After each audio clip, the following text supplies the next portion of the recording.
I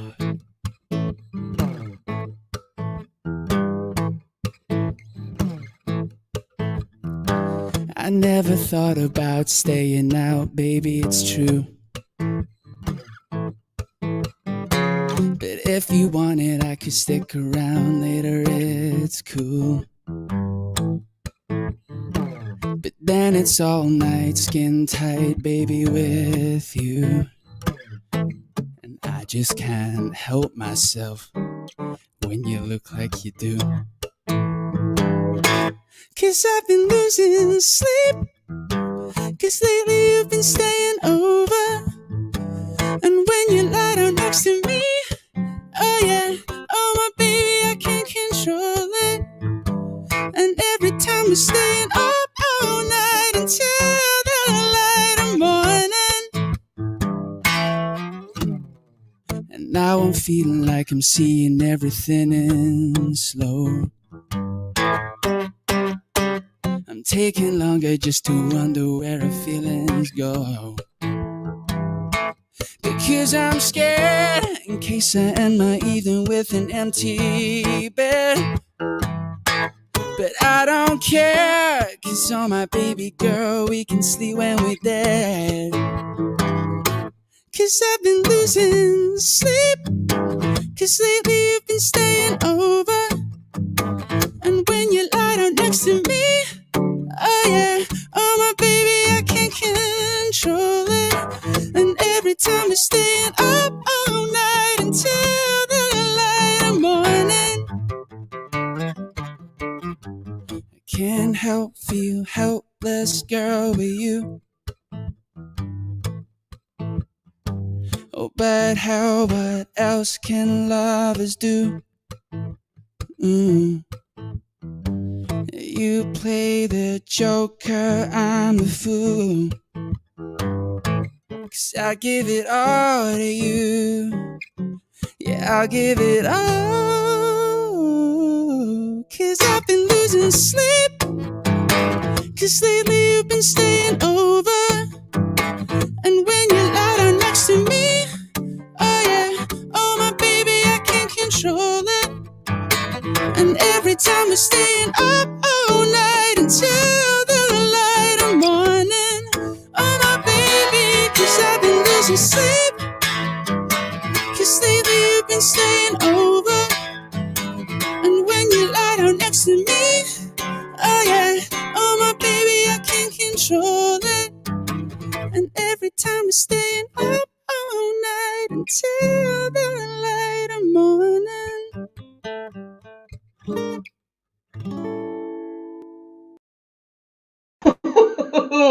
Amazing, Ali Robertson. What a sensational start to our November show. Thank you so much, Ali, for kicking us off in that fashion. Ladies and gentlemen, welcome to our November 2020 Arts for Essential Workers performance. Tonight's theme is emergency services. You're going to be hearing more from Ali a little bit later on. There's going to be a question and answer panel, which Ali's going to join in, but also we're going to bring Ali back for another song later on in the show. Well, welcome everybody, and thank you for joining us tonight. Or, of course, if you're watching this recording, thank you for watching the recording on our YouTube channel. Please do consider subscribing to us. And a little bit about who we are, of course, and what we do. Arts for Essential Workers, afew, believes in the mission of performance for a purpose. And that purpose being to bring the arts to the essential workers community and to use our favourite art form, storytelling, and through music and through dramatic art, to help prevent the number of mental health and stress-related injuries from rising. Now, we are a startup. We've only been going a couple of months, and we're operating, therefore, on a shoestring budget. It doesn't mean we can't do anything, of course. We're having to be quite imaginative, and being economical about things means when it comes to our live dramatic performances tonight, we're looking at doing them in a rehearsed read type format. Now, for those unfamiliar to that, if we were doing this on a stage, in a theatre, or any stage, our actors would be there, our live actors would be there with scripts in hand, performing there, almost kind of, ad-libbing and interacting with the material as and when it arises, and they read it. Now, that means, of course, they've had a minimum rehearsal time. But you know what? That's what we're all about here. Authentic, accessible, interactive storytelling. Now, talking about interactive, on that front, you will see on your YouTube or Facebook screen that you can actually type in comments and interact with us, ask questions. Please, we encourage you to do that. We're going to have two Q&A panels, one just towards the end of the first half and then another at the end of the second half. And you'll be able to ask all of our talent questions. And we've got a sensational amount of talent for you tonight, including at least 3 dramatic acts and 3 music telling acts as well, and a number of firsts that we're going to be breaking for afew too. Now, the final thing I say is before we get kicked off with our dramatic acts is we have got a charity each month that we do partner with and raise funds for. 2/3 of our ticket sales and donations go to that charity, and a third supports afew and our mission. That charity this month is going to be Refuge. And Refuge believe in campaigning against domestic abuse. They save lives. I'm going to be talking a little bit more about Refuge later, but they help women, children, and men in that area, and we completely support and champion what they do. So a little bit more about Refuge later, but thank you to all who have donated so far, and thank you to those who are considering and making donations tonight. Okay, on to our first act then. I'm going to bring you Owen Landon. Now, what's exciting about Owen is that he is an actor and writer who trained at East 15 Acting School. He wrote for us previously, and we're delighted to welcome him back as a afew alumni artist. As an actor, Owen has toured 5 shows with the Paul Taylor Mills Summer Rep season, and back in London, he had a 3-month run at the Above the Stage Theatre with Happy Ending, and played at the Regent's Park Theatre in Henry V. Owen will be performing in a piece called Mountain Man, written by Beth Ellery and Ellie Giblin, who share the common dream of wanting to make people laugh through their writing and everyday life. Beth and Ellery met in the Royal Central School of Speech and Drama's Writing for Performance programme and are proud to announce that this is their first piece of commissioned work where they've had to script for a specific brief. Talking of which, it's time to see Mountain Man, where we are bringing to you a well-known yoga Instagram influencer out on a walk, having a bit of countryside fun.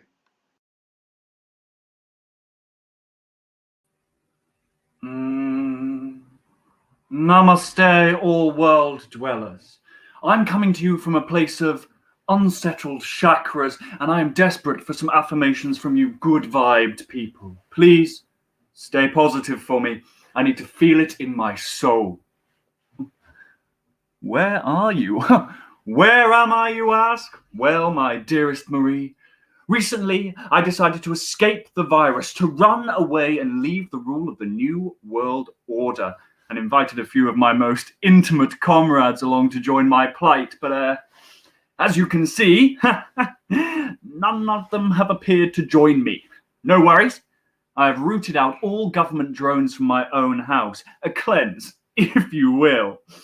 And I have brought along many essentials to keep me sustained mentally, such as the trusty Rubik's Cube, which I scanned to make sure it had no chips inside that would pinpoint my location.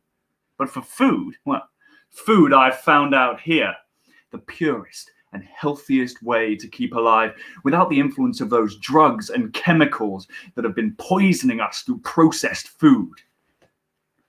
This is all the life force I need to remain in tip-top condition.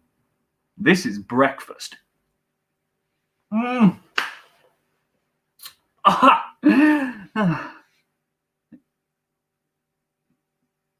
Poisonous? Nice joke. Come on, if you think I don't know what I'm eating, you're wrong. I've watched enough Bear Grylls before, and I haven't even had to drink my own piss yet, so I'm surviving better than he ever did. Your negative vibes are not welcome in my temple. Positive vibes only. If you would like to turn to page 53 of my book, Bend Over's Bottoms Up, Available through most good book providers, and I happen to be working on a little project with a little company called Audible, so you can listen to it too. Whether you're operating heavy machinery or blind, you too will be able to enjoy Bendovers bottoms up coming into your very own ears, which is very exciting. And of course, it will be voiced by yours truly. Anyway, less about me. Yoga. Breathe in and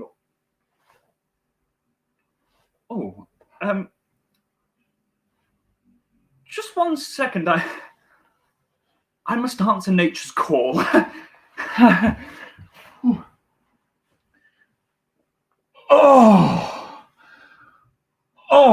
Gee. Oh, fuck! Oh! Oh! Oh! Oh! I seem to be slightly out of tune, which is to be expected, after a change of my environment. It's just a purge of the rotten bacteria I have consumed. There is no smooth sailing when it comes to a spiritual and yoga cleanse, and well, this is just a small price to pay for pure body, soul, and mind. I may or may not have stumbled upon some wild nettles. The rose quartz did not heed their destruction upon my arse. Usually, of course, I would recommend that you make them into a nice stew or fashion your own outerwear clothing with such nettles, but I don't think I'll be getting stung for a second time. Mark my words.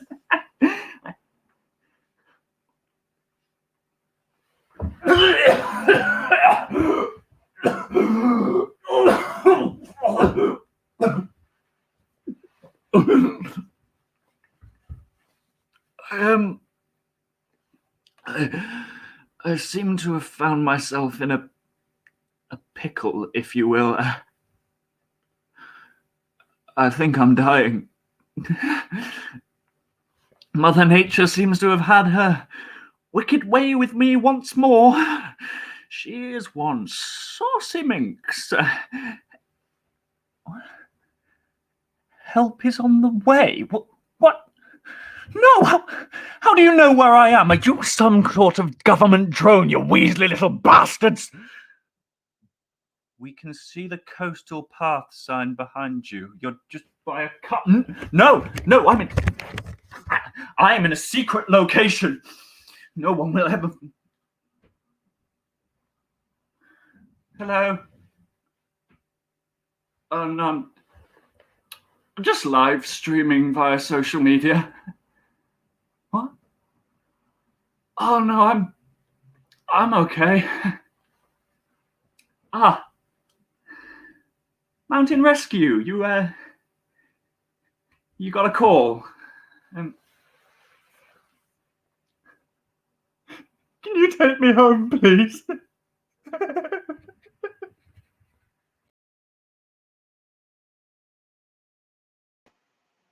Well, thank you very much, Owen. I'm thinking that perhaps that yoga Instagram influencer should perhaps keep off the mountains.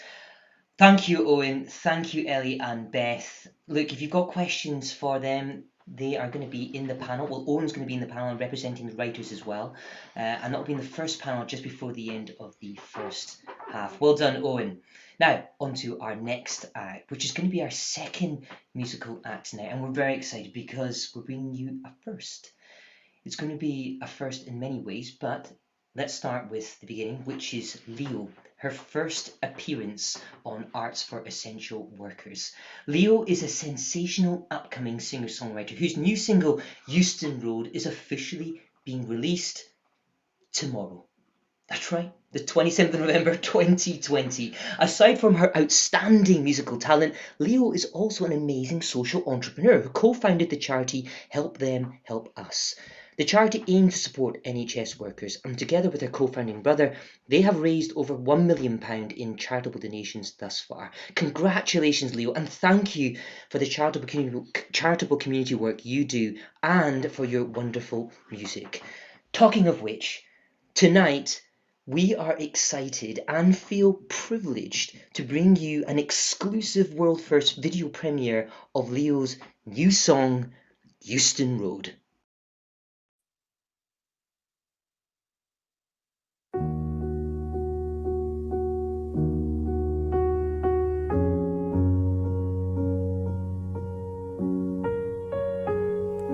Euston Road knows. Opened a book we don't know how to close. Euston Road knows. Spoke truth to the night, paid with a price the path we chose. The light exposed, now that Euston Road knows. And I told the world that we had it. What good is chasing the magic if it's wrong? Where do we go if it's wrong?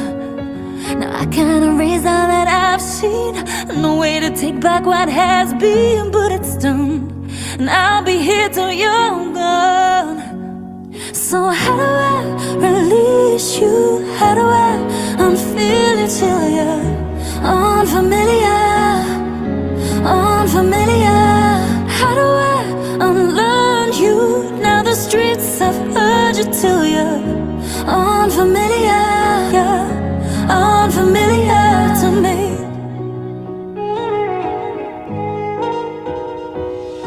Tell me to go. Draw out the lines till they take you home. Tell me to go. When all that we are is coming apart, a dream too far, a reach into the dark. So just tell me to go. Please tell me to go. Cause I'll fall in love with the taker, still give it all though it breaks her. Never done, I'll be here till you're gone. So how do I release you? How do I unfeel you till you're unfamiliar? Unfamiliar. How do I unlearn you? Now the streets have heard you till you're unfamiliar. Unfamiliar to me.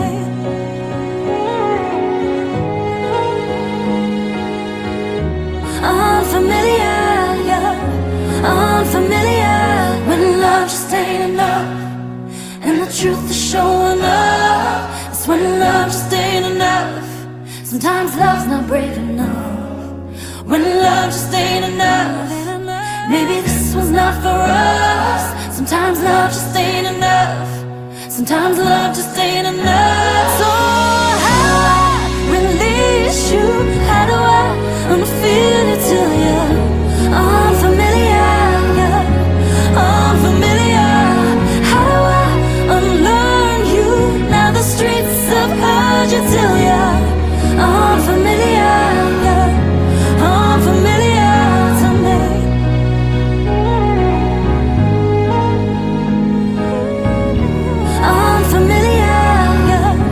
Unfamiliar to me.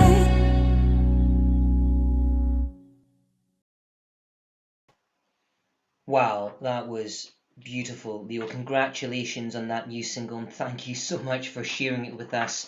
I have got goosebumps. I don't know about you guys at home, but absolutely loving that, and can't wait to see the audience reaction tonight and beyond, Leo. So you can follow Leo, of course, on Insta, as we advertised earlier, and we're going to be bringing Leo into the Q&A panel session, which is happening after this next act. So thank you very much, Leo. Looking forward to chatting with you shortly.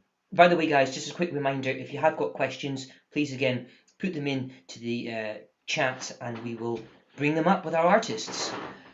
Moving swiftly on to another first, and this first is going to be our first ever 3-person scene at Arts for Essential Workers. Introducing you to Danielle Jan. Now, Danielle is a Scottish actor who trained at Edinburgh and Napier and Queen Margaret University. She is currently filming the 3rd season of CBeebies' Molly and Mac. Next up, Olivia Salmond is a graduate from Performers College and has signed with Shack Artist. She has recently been a part of After Hours West End and acting out at the Turbine Theatre. Next up, we've got Danielle Quinn-Taylor, who's an actor and writer from Oxford, who trained at East 15, and her most recent role was Vivian in Smash at the Old Fire Station with Savage Heart. Credits while training include Pocahontas in Ramona Tell's Jim as part of Platform at the Tristan Bates Theatre. She is currently writing her debut play. And tonight, these ladies are performing in a scene that was written by our few alumni artist, Theo Bugunu, an actor-writer who commissioned this piece, 999 Call, just for tonight's emergency services theme.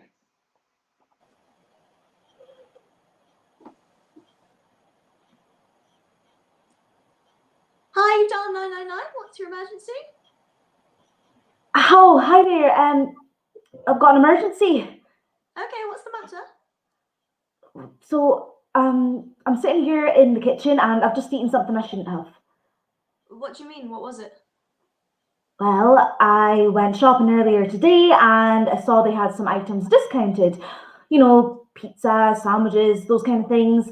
So, anyway, I saw this vegetable pizza and I thought, 67p, bargain. So I took it and I got home and, you know, I'm sorry, is this an emergency? Yeah, I'm getting to it. Well, if you could just get to the point, we're pretty busy right now. No, you're right. Sorry, I'm sorry. To get to the point, that vegetable pizza was not only a chicken pizza, but it was also a day out of date. I've been vegan now for 3 weeks and I need to know what to do. Is that it? Is that it? Miss, What do you mean, is that it? Miss, this isn't an emergency. Didn't you hear me? I ate meat. My body can no longer tolerate it. And if it wasn't bad enough, it's also past its expiry date. You're going to be fine. How do you know? Miss, How? There's a use-by date for a reason, is there not? Miss, I'm going to have to hang up as there are far more pressing emergencies that need attending to. Can I speak to your manager? Sorry. Your manager? I want to speak to whoever's in charge. Bye, Miss.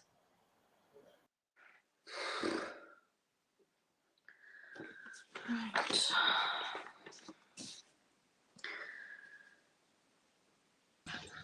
Hi, you've dialed 999. What's your emergency? Right, yes. Hi there. I have a question I need answering.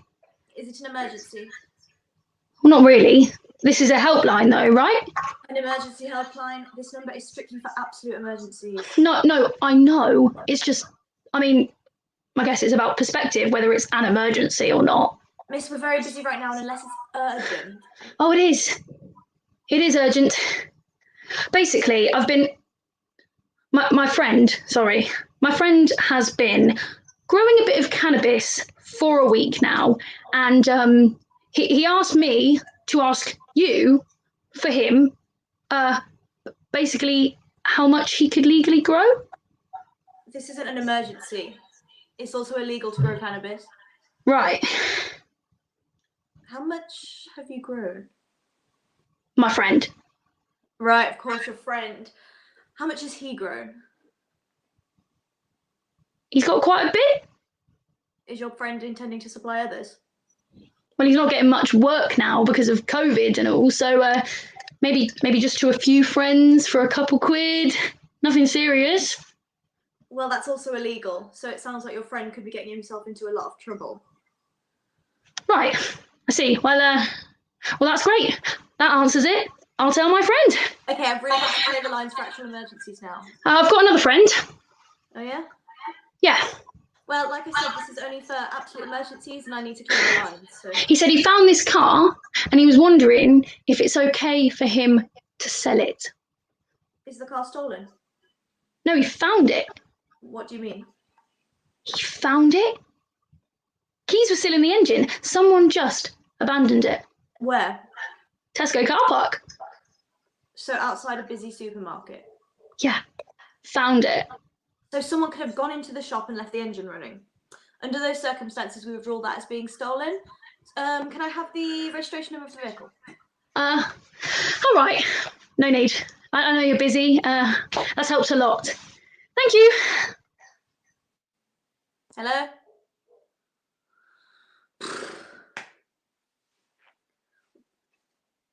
Hi, Dad 999. What's your emergency? Okay, try to stay calm. Can you tell me the address that you're at? Breathe, it's okay. We're on it. An ambulance should be there any minute. What's important is that... Well done, guys.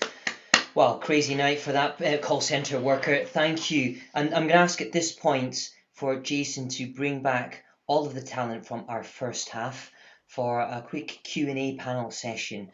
And we'll start with that three-person scene with Danielle, Olivia, and Danielle. We ask if anyone's got any comments or questions you want to hear, please do so in the chat. But let me go first of all to our call centre worker, Olivia Salmond. Olivia, how was that for you? Have you ever worked in a call centre before? I mean, how did you connect with that? Funnily enough, I haven't worked at a call centre, although due to COVID and not getting much work, I've been applying to lots of things like that. So maybe one day. Does it make you, because that's an emergency services call centre, how does it make you sympathise with those people or empathise with them? Yeah, I can't say I've ever really thought about the sort of calls you get, but I can imagine people probably do say loads of stupid stuff like that, like not emergencies. So you'd probably be quite irritated. No, absolutely. Well, that's kind of the basis of understand what Theo took it from. So thank you, Olivia. Great performance. Moving on to Danielle. So Danielle Jam, could you tell us how long did you have to prepare for this evening, and how did you connect with the character?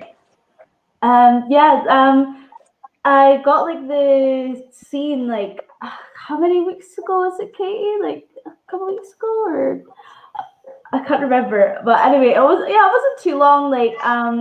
But I think, to be honest, I saw the word vegan and I was like, oh, I'm vegan. I think I could maybe relate to it. And then I was like, oh, she's just totally just totally taking the mickey out of I'm serious.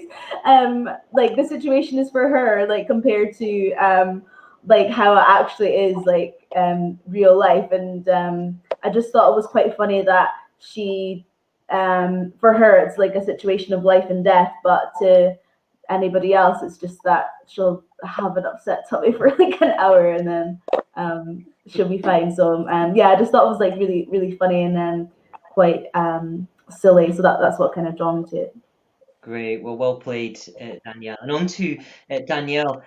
Queen Taylor, looking at your background, Danielle, I know you actually write as well. I mean, you were writing or acting, and can you tell us about your debut play? Yeah, of course. So I prefer acting, but I've always written all the time. The debut play I'm writing. So my great grandparents during World War II helped towards the effort in Oxfordshire, and we recently have sort of been discovering a little bit more about their involvement to do with putting photos together, aerial photos, creating maps for the Allies. And long story short, I wanted to write about it. I feel like it's a story that should be told. So I've been doing some research at Blenheim Palace and Oxford University Press, and we're hopefully going to try and put something together. So I'm writing that at the moment. That's what I'm doing. Fabulous. Well, keep in touch with us on that, Danielle. We can't wait to hear more about it and to maybe even read it later. Great. Great stuff, and well performed tonight, Danielle. That was Thank you. Trio by the three of you guys. And Thank you. just want to say at this moment, Jason, before we go into the other actors and talents, is there any applause to share or anything to share with our, any questions? No questions at the moment, but a lot of positive feedback. Great. Okay, in that case, moving on to Owen. So, Owen, does yoga touch your soul? Absolutely not. The last time I did yoga was probably when I was at drama school, and as Katie can attest to, I am the most inflexible person ever. I have to say, Owen, Yeah. It looks like you were in an actual, you'd gone to task there with your background. It looked like you were actually in a mountain hat, or as we say. You know what? I think I feel like I'm outside, despite the fact the central heating's just come on and I'm sat against a radiator, which is really uncomfortable. But yeah, just using my works color printer because I can't afford that sort of thing, and printing out random backdrops. Well done tonight, Owen. Thank you for the spontaneity there. Loved it. Thanks, mate. Backing up in the studio. Right, on to Ali Robertson, who opened our show tonight. A quick question for Ali, and great start to kick off, Ali. How do you describe your music style? I suppose it's just like standard pop music, really. I'm inspired a lot by pop artists from now and pop artists from the 70s and 80s, like Prince and Peter Gabriel and Stephen Fleetwood Mac and stuff like that. So I have I'm not ashamed at all to call myself a pop artist, and I hope that comes across. Yeah, just fun pop music, I suppose. Hopefully. Yeah, well, we certainly felt that in the studio. Love that, and definitely following here from a few. Ali, I'm going to be tuning into a lot of your stuff going forward. So, congratulations there. That was a brilliant song to open, and it's not over because Ali's going to be back. But we're going to bring in Leo now as well, and I believe we have a question, but for both of our musicians. Jay, can you just bring that up on the screen, please? Yeah. Okay, so Leo, we'll go to you first. Brilliant song. Amazing that we can get that as a world preview tonight. But let's ask this question then. How do you write your songs? And do you lead with melody or lyrics? Thank you for the question, Dilshan. Firstly, thanks so much for having me. What an honour to be amongst you all. Such an amazing amount of talent this evening. Do I lead with melody or lyrics? I would say neither and both. Kind of, it just depends what sort of comes first. With Euston Road specifically, I think Mike Kintish, who I co-wrote the record with, he played some chords, and I was talking about taking this walk down Euston Road, which is what the whole song is about, and then it just sort of came from there. It sort of explains it, but yeah. Got it. It was like a whistle stop tour going in London watching that, and we've certainly all connected. We're London guys here in the studio now, and certainly connecting to that aspect of it. But loved that video as well, Leo. So congrats on that. Thank you. And Ali, we'll just ask you for a quick answer on that as well. That question. Yeah, sure. I usually start with melody. Like melody and chords are the first thing that kind of come to me. I will write a song with gibberish lyrics that don't mean anything at all, and then but if the melody and the chords are kind of keeping me interested, then I know it's a banger, and then I'll write the lyrics afterwards. Oh, great. Usually what happens for me. Thanks for that insight, both of you, and hopefully you've inspired a future songwriter out there as well. And Leo, we'll finish with a question for yourself. What else is coming with Euston Road? Is there an EP? Can people follow you? Where can we listen to more of your sensational music? Oh, bless you. Yeah, so Euston Road is the first record of 4 off of the EP called Between the Hours. So the rest of the record will be out January, February, and then into March. Yeah, it just feels really good to be back, to be honest. Like, I think for a lot of us, we're kind of taking a bit of a creative hiatus, but I feel like there's light at the end of the tunnel, everyone, and I think we're all coming back to it. So I'm excited to get some more music out there. So, yeah. All filmed and created during lockdown, was it, Leo? It's not created. We actually wrote and recorded Euston Road at the end of last year, so before everything hit. And then we shot parts of the video, just at the end of the summer. We're just catching the last leaves, so it's a nice time to shoot. Yeah. Perfect. Well, I'd love to ask you all another round of questions again, but I'm afraid of running out of time. We must press on, and at this point we'll say very much a thank you and farewell to Leo, because we have some tech limitations. We've got to shift Leo around. Leo's going to be departing. We're bringing in another musician who you're going to be hearing from very shortly. But thank you all of those performers in the first half. Thank you, Leo, and good luck with that launch tomorrow of that single Euston Road. Next up, ladies and gentlemen, to kick off our second half, we have a first for you, our third first. And This first is going to be our first Latin American singer who's going to be singing a song in Spanish. Now, tonight we're bringing you Lucia Verdomar, an Argentine singer with live performance experience worldwide and ranging from intimate audiences at Soho House in London and Covent Garden to massive concerts in Argentina. As an entrepreneur, Lucia founded the online International Academy of Music for Singers and Musicians, Academia Viva Voz. She's as passionate about vocal coaching and music teaching as she is about performing and music producing, which is another string to Lucia's bow. And she joins us tonight to deliver the first ever song to be sung in Spanish at afew. Lucia, take it away.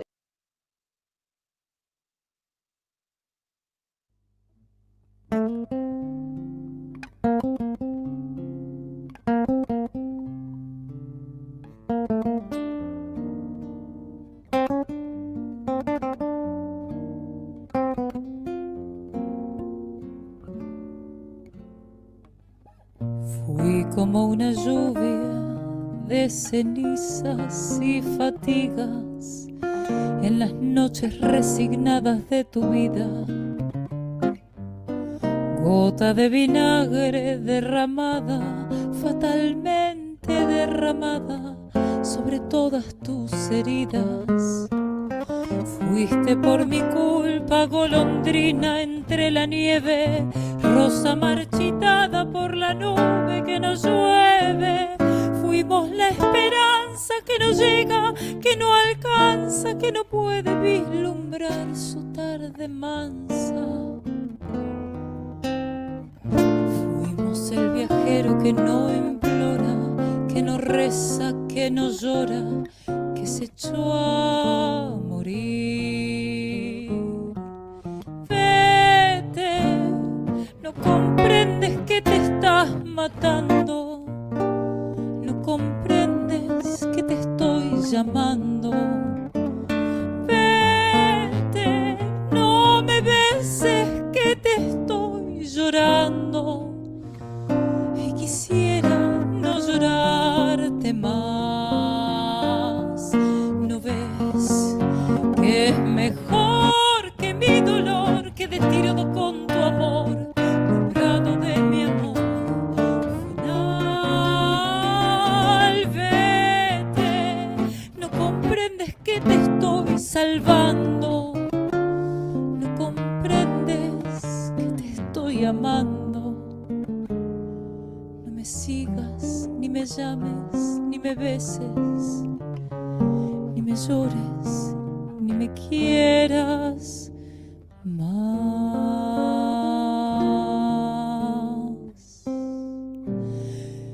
Fuimos abrazados a la angustia de un presagio por las noches de un camino sin salida, pálidos despojos de un naufragio, sacudidos por las olas del amor y de la vida.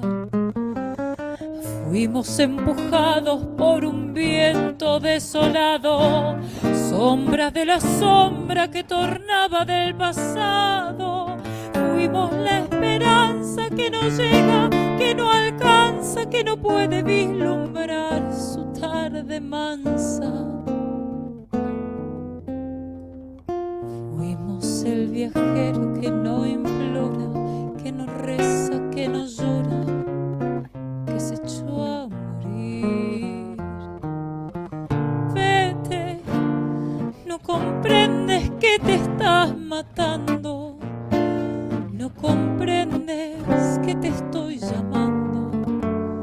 Vete, no me beses que te estoy llorando y quisiera no llorarte más. ¿No ves que es mejor que mi dolor quede tirado con tu amor, librado de mi amor final? Vete, no comprendes que te estoy salvando, no comprendes que te estoy amando. No me sigas, me llames, ni me beses, ni me llores, ni me quieras más.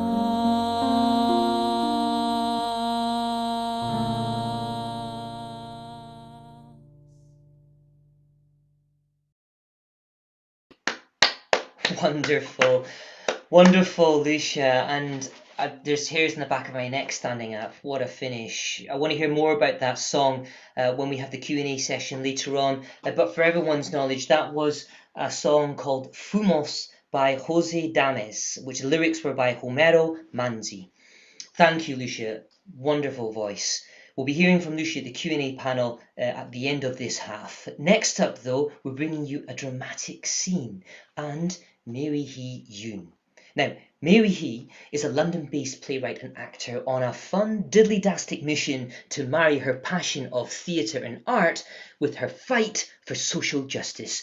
She trained at East 15 and is represented by BMA artists. Writing credits include A Great Big Sigh from 2019, and acting credits include Trash Island at the Greenwich Theatre.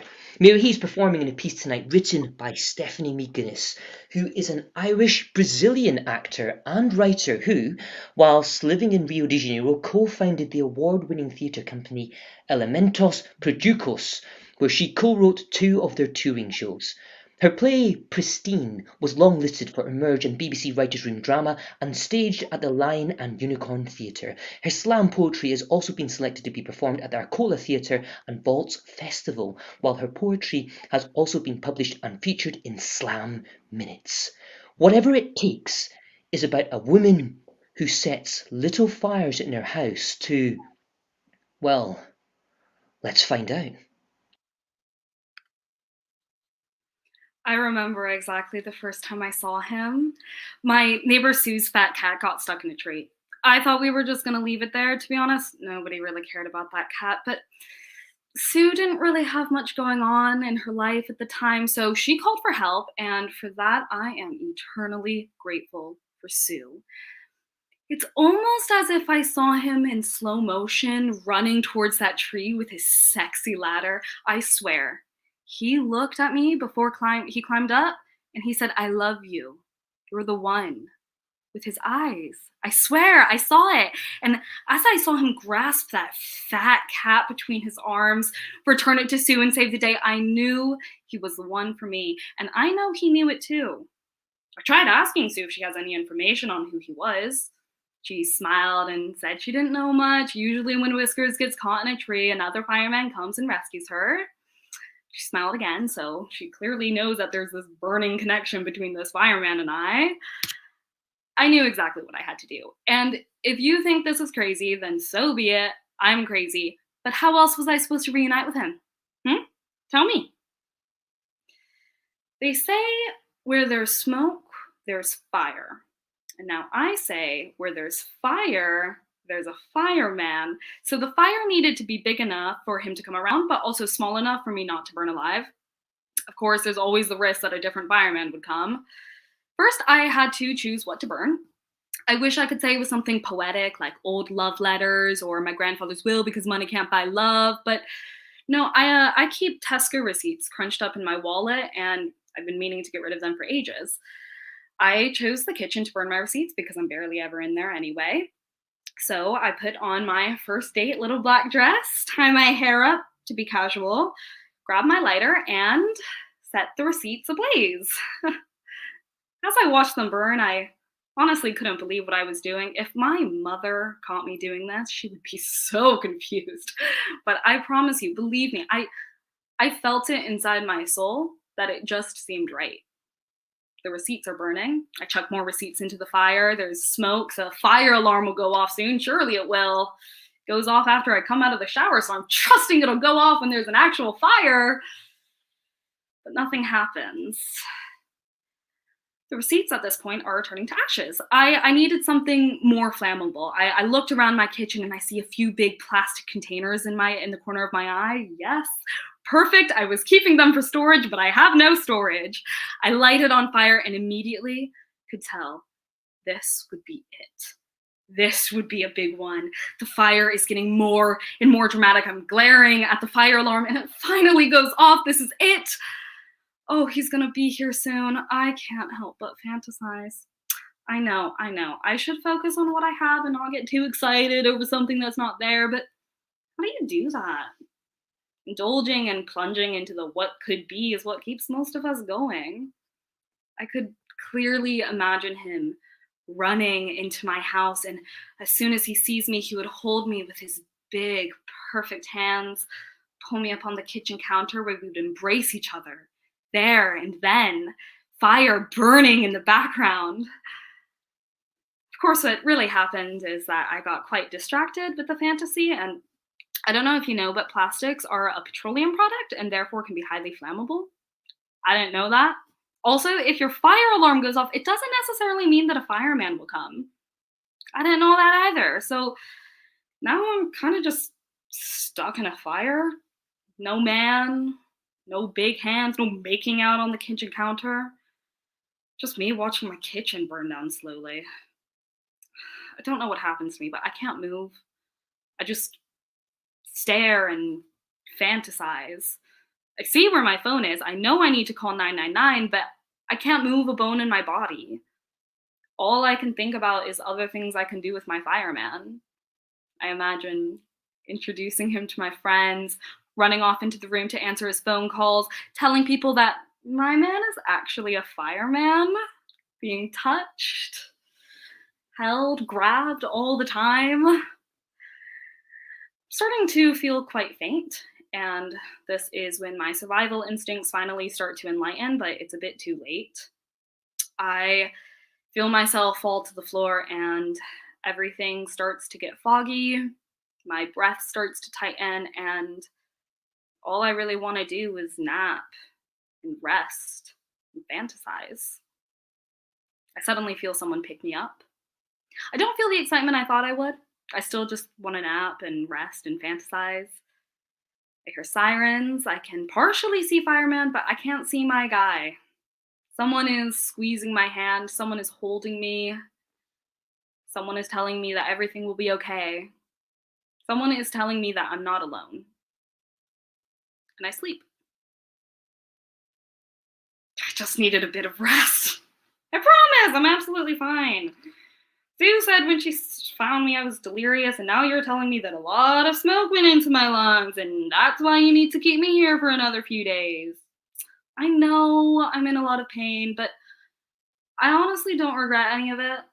There's nothing more exciting than getting a glance at love, and I'll never forget the way the fireman and I looked at each other. Even if it was brief, it was so exciting to feel so much.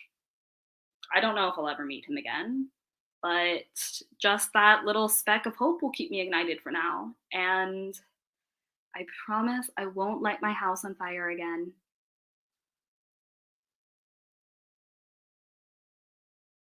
Well done, Mary. I absolutely felt the truth in that, and I just made me wonder.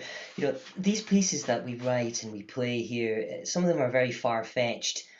That, though, made me think it must have happened, and it must have happened at least more than one occasion. We'll bring in Mary Hay and Stephanie for the Q&A panel at the end of this half, but well done, guys. Love the writing and that performance. Okay, on to our penultimate act tonight. I'm bringing you, first of all, Joseph Martin. Joseph trained with the National Youth Theatre of Great Britain and East 15. His credits include the debut UK tour of Sir Quentin Blake's work and voice and presenting projects for BBC Radio 2 and Warner Brothers Studios. His scene partner tonight, Linus Karp, or Jellicle Linus as he's sometimes called, only by himself, is a part-time actor and full-time Jellicle cat. He's currently working on his solo show, How to Live a Jellicle Life, Life Lessons from the 2019 hit movie musical Cats, which will be at the Lion and Unicorn Theatre in December, following a 5-star sold-out run there in October. Joseph and Linus co-wrote and directed this comical sketch, Here We Are, that takes a rather, well, shall we say, satirical view of the emergency services call centre setting.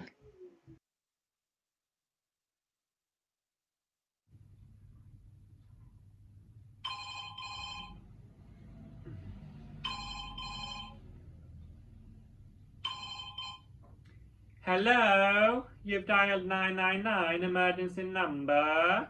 You're through to Maddie. I hope you're having a good day and that you and your loved one are keeping safe and well, you know, in these uncertain times with everything that's going on, you know, with the virus and everything in the world. Anyway, is there anything I can do to help you today? Do you need any help at all, or do you need any assistance, my love? Hello, this is an emergency. One sec, darling. Mike? Where you going? You going out? To Marks and Sparks? Can you get me some of those Percy Pigs, please? Ta. Okay, love. So if you tell me from the beginning where you are and what's happened, okay? Hello, yes. My house is literally on fire. I can't believe how much it's burning. I'm on Turner's Lane in Gillingham and... Turner's Lane, you say? Vicky, is that you? Yes, my name is Victoria, and as I said, my house is burning and... I knew I recognised your voice. This is Maddie. Maddie from number 3. What a coincidence. Oh, hi, Maddie. I really need help. Yeah, haven't seen you in book club in forever. You stopped going, didn't you? Well, we're reading 50 Shades Darker right now, and I'll tell you something. It really makes a tingle in my No, I really need help. It's really on fire, and I don't know if... Excuse me. There's no need to interrupt. No, really. So, as I was saying, in 50 Shades Darker, yeah, I really wish my husband would learn from that Christian Grey is all I... My husband is still in the house! I need you to listen to me!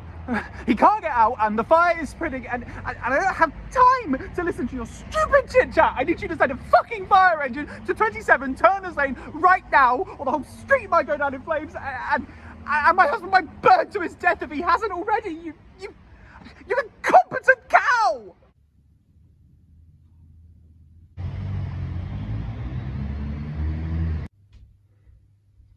You are calling me here on 999 and I am trying to help you and to offer support and to get you to feel better despite you rudely leaving the book club and also ignoring the last 3 memes that I sent to you on Facebook Messenger.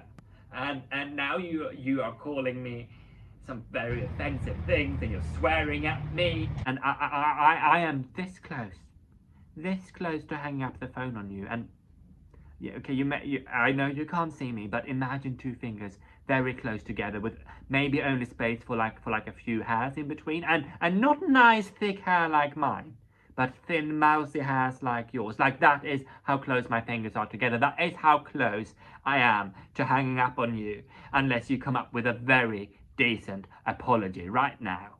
But my... No apology starts with a but. I'm sorry.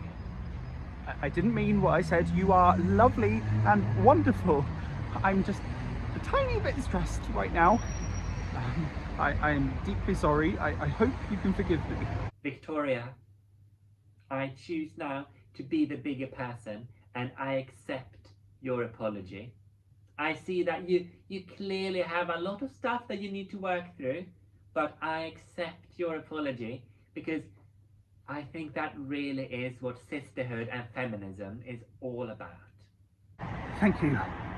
Now, it's really burning here now, so can you just... And, as a gesture of goodwill, I will even send a fire engine to your house, free of charge. Help me now! And, as if that wasn't enough, I'm gonna see if I can get Clive to be one of the firemen to be on duty, to come around to your house.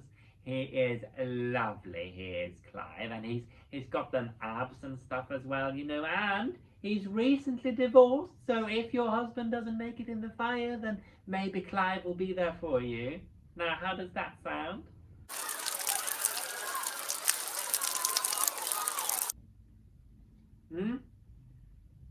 Vicky? Hello? Victoria? Rude cow.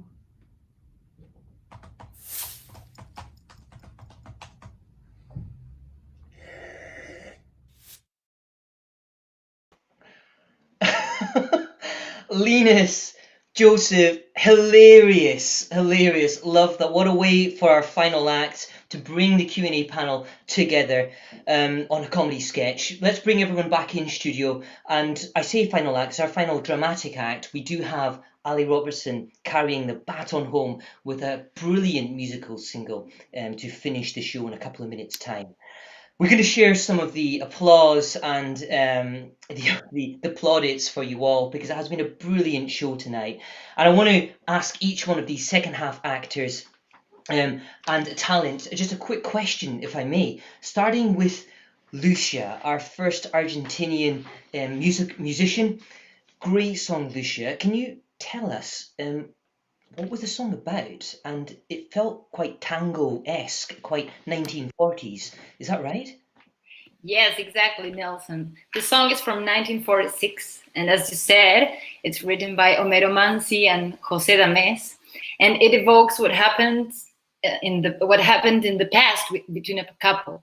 They have to tear apart, even though they love each other, and they suffer, and they have a lot of pain. They feel guilt, and I guess that the man is telling the woman to leave, to be far away from him. And it's really tremendous. Wonderful. Well, look, we've got a comment for you here. Let me try my best Spanish, and I'm not a Spanish There speaker. you go. There we go. Muy buena interpretación de Homero Manzi. Great job. Yeah. Lucia. Thank you. Well, Lucia, thank you for bringing us that music tonight. It touched my heart in the studio here. Would you be willing to share perhaps a bit of news with the audience tonight that I think is going to see you come to UK shores? Is that correct? Yes, I would love to join you guys, like, face to face. I'll be there soon. Yes, and we can't wait to have you over here, Lucia, and performing live with us in person at some point. Lucia's moving to the UK, everyone. I'm talking about moving. We'll have to move on to the next question, which is going to be to Mary He. Now, Mary He, that I was in stitches. What a performance. But can you just tell us, have you ever made a play on a hot fireman? You know what? I can't say I have. We'll see if that changes in the future. But we had firemen outside our house the other day. It was so strange. It was really late at night, and I could hear them coming through my wall. And my housemates were texting, and they were like, "Oh yeah, Michelle went and talked to them." And I was like, "Oh, are they hot? I need to research. I need to learn for this role." Brilliant! What a coincidence. Well played tonight, Mary. You loved that role. Yeah. We were in stitches here in the studio. And talking about your writer tonight, we're going to change tack a little bit. Stephanie, I understand you're here tonight with our artistic director. Hi. Hello. Can you just tell us how does theatre in Brazil compare to the UK? Oh, wow. I feel like the theater that I was writing in Brazil, I was writing a lot of children's theater, but it's definitely very meta over there. So I played a butterfly in the play, and there was a woman who was playing a witch, and she would have to hurt the butterfly, and she would hurt the butterfly, and I would come home and I would have bruises all over my body, and my mom would be like, "I don't think I want you in this play anymore." But people are very passionate, and they give it their all. So I don't think that happens a lot in the UK, not that I've witnessed. We didn't harm Mary He at all in the making of this scene. Mary He, 10 out of 10 for putting suit on her face. Oh, that's that outfit. Well done, Mary He. Well done, Stephanie. Thank you, ladies. Back to Katie in a moment. But before we do, let's go to Linus. What a scene that you wrote with your scene partner, Joseph. But Linus, I'm going to go off tack slightly and ask you if you can perhaps tell us a little about your link with Jellicle Cats and your solo show that's coming up. Oh, yes. Thank you. Yes, I'm doing a show all about my love for the cinematic masterpiece that is the 2019 hit movie musical Cats, which I'm pleased to say is coming back. I did a run in October, and that went quite well. So luckily, it's now coming back again in December. So get your tickets, y'all. 15th to 19th of December at the Lion and Unicorn Theatre in London. Before going to Cambridge, actually, next year. Woo-hoo. Well, congratulations on that. We'll be there supporting you, Arts for Essential Workers, Linus, and thank you for that piece tonight. Let's move to your scene partner briefly. Joseph, tell us, we haven't asked anybody this tonight. I can't believe it. What made you want to become an actor? Oh, I was not prepared for that question. I think it's the only thing I've ever really been any good at. I think my mum was always both my parents very supportive of it. And my mum used to do like a bit of acting when she was at school. So I think like, it's just, I don't know. I guess I really wasn't good at anything else. And my parents were, enabled me to faff around and do acting my whole life. Well, that's very interesting, Joseph. And let me ask a question, because we have a point here from Linda Patterson, which Joseph, are your family performers too? But I'm going to add something onto that and ask Linda, perhaps maybe rhetorically, was Joseph a bit of a drama queen? Anyway, we'll leave that there. Joseph, great performance tonight. What your work there with your team partner Linus. Love to have you guys back sometime. And before we finish tonight, everybody, I'm just going to bring our artistic director, Katie, and she's hopefully going to just talk a little bit very briefly about the inspiration behind tonight's emergency services theme and about how she curated it all. Katie, over to you and your artistic genius. Oh, wow, thank you.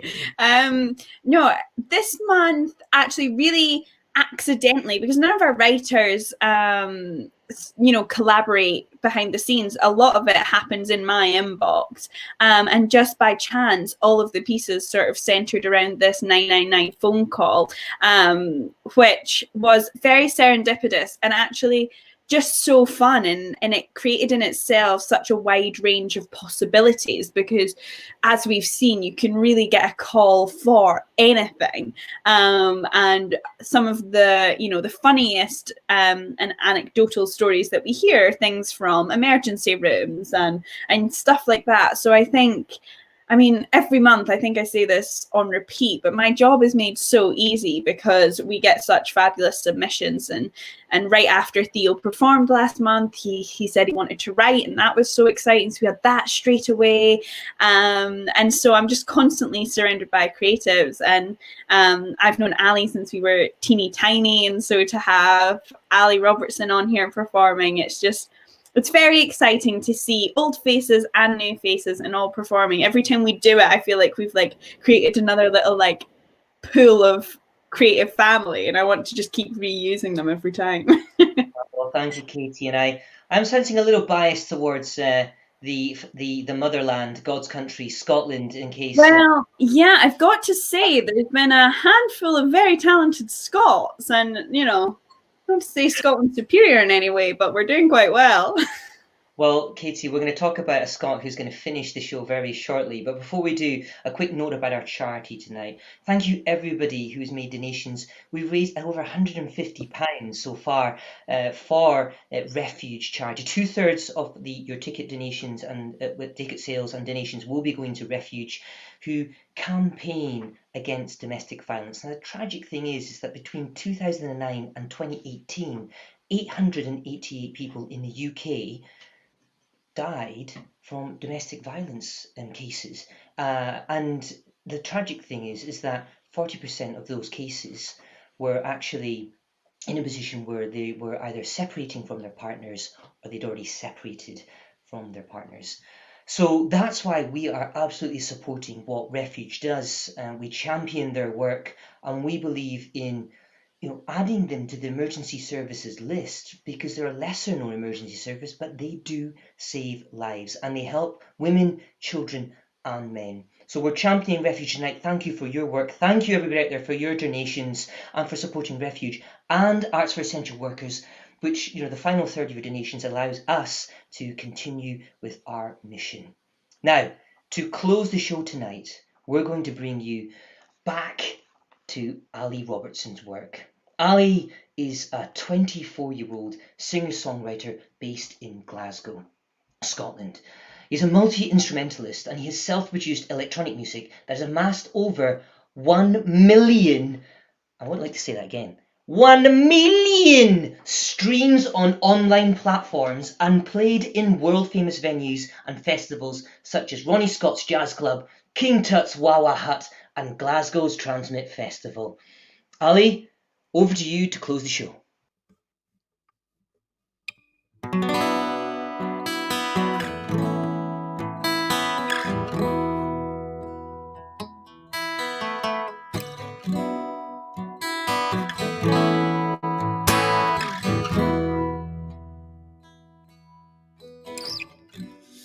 You can tell me everything you know. Let me understand you, let me close. Take me to somewhere I've never been before. 'Cause you can be the one for me, I'm sure. And I know it's sudden, but I cannot fight it. I suppose that I just need to say there's something about your love that I never wanna give away.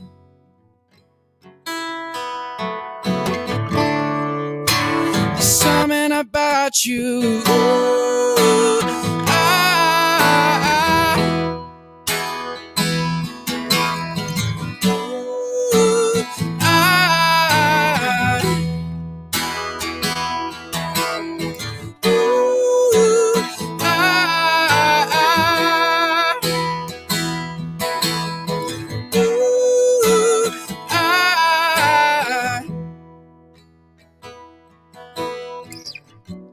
you can be the sea, I'll be the shore. Let me understand you, let me close. And I know tonight that I might get excited, but I want you to calm me down and say there's something about my love that you never wanna give away. There's something about my love that you never wanna give away. 'Cause there's something about your love I never wanna give away. No, no. There's something about you, yeah.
Good evening and good night.